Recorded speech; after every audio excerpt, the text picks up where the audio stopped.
Ikadalawampung kabanata. Ang mga manggagawa sa ubasan. Sinabi pa ni Jesus sa kanila, ang paghahari ng Diyos ay maitutulad sa kwentong ito. Isang araw, maagang lumabas ang isang may-ari ng ubasan para humanap ng mga manggagawa. Nang makakita siya ng mga manggagawa, nakipagkasundo siya sa kanila na makakatanggap sila ng karampatang sahod para sa isang araw na trabaho. At pagkatapos ay pinapunta ang mga ito sa ubasan niya. Nang mga 9:00 na ng umaga, lumabas siyang muli at may nakita siyang mga taong walang trabaho at nakatambay lang sa may pamilihan. Sinabi niya sa kanila, pumunta kayo sa ubasan ko at magtrabaho. Babayaran ko kayo ng nararapat. Kaya pumunta ang mga ito sa ubasan. Nang bandang tanghali, muli siyang lumabas at may nakita pang ilang mga tao. Pinagtrabaho rin niya ang mga ito. Ito rin ang ginawa niya ng mga 3:00 na ng hapon. Nang mag-aalas 5 na ng hapon, muli na naman siyang lumabas at nakakita pa ng mga ilan na nakatambay lang. Sinabi niya sa kanila, bakit maghapon kayong nakatayo riyan at walang ginagawa?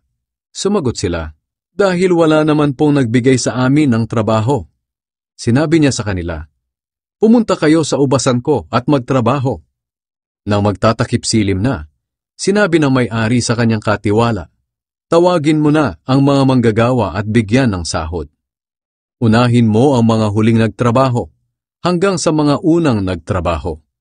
Dumating ang mga nagsimula ng 5:00 ng hapon at tumanggap sila ng sahod para sa isang araw na trabaho.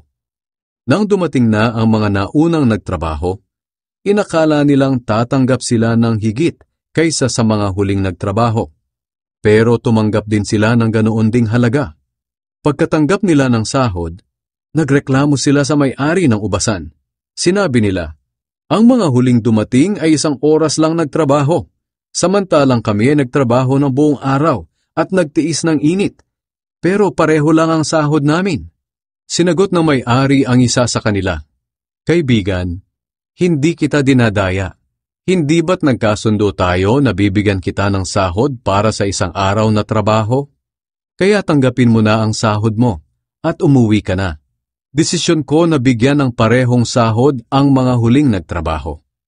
Hindi ba't may karapatan akong gawin ang gusto ko sa pera ko? O naiinggit lang kayo dahil mabuti ako sa kanila? Pagkatapos, sinabi ni Jesus, ganyan din ang mangyayari sa huling araw. May mga hamak ngayon na magiging dakila at may mga dakila ngayon na magiging hamak. Ang ikatlong pagpapahayag ni Jesus tungkol sa kanyang kamatayan. Habang naglalakad sina Jesus papuntang Jerusalem, inihiwalay niya ang 12 tagasunod sa mga tao. Sinabi niya sa kanila, pupunta na tayo sa Jerusalem at ako na anak ng tao ay pagkakanulo sa mga namamahalang pari at mga tagapagturo ng kautusan. Hahatulan nila ako ng kamatayan at ibibigay sa mga hindi Hudyo para insultuhin, hagupitin at ipako sa krus. Ngunit mabubuhay akong muli sa 3 araw. Ang kahilingan ng ina ni Santiago at Juan. Lumapit kay Jesus ang asawa ni Zebedee, kasama ang 2 anak niyang lalaki. Lumuhod siya kay Jesus dahil may gusto siyang hilingin. Tinanong siya ni Jesus, ano ang gusto mo? Sumagot siya, kung maaari po sana, kapag naghahari na kayo, paupuin niyo ang 2 kong anak sa tabi niyo, isa sa kanan at isa sa kaliwa. Pero sinagot sila ni Jesus, hindi ninyo alam kung ano ang hinihingi ninyo. Kaya ba ninyong tiisin ang mga pagdurusang titiisin ko? Sumagot sila, opo, kaya namin. Sinabi ni Jesus, maaaring kaya nga ninyong tiisin. Ngunit hindi ako ang pumipili kung sino ang uupo sa kanan o sa kaliwa ko. Ang mga lugar na iyon ay para lang sa mga pinaglaanan ng aking ama. Nang malaman ng 10 tagasunod kung ano ang hiningi ng magkapatid, nagalit sila sa kanila. Kaya tinawag silang lahat ni Jesus at sinabi, alam ninyong ang mga pinuno ng mga bansa ay may kapangyarihan sa mga taong nasasakupan nila. At kahit anong gustuhin nila ay nasusunod. Ngunit hindi dapat ganyan ang umiral sa inyo.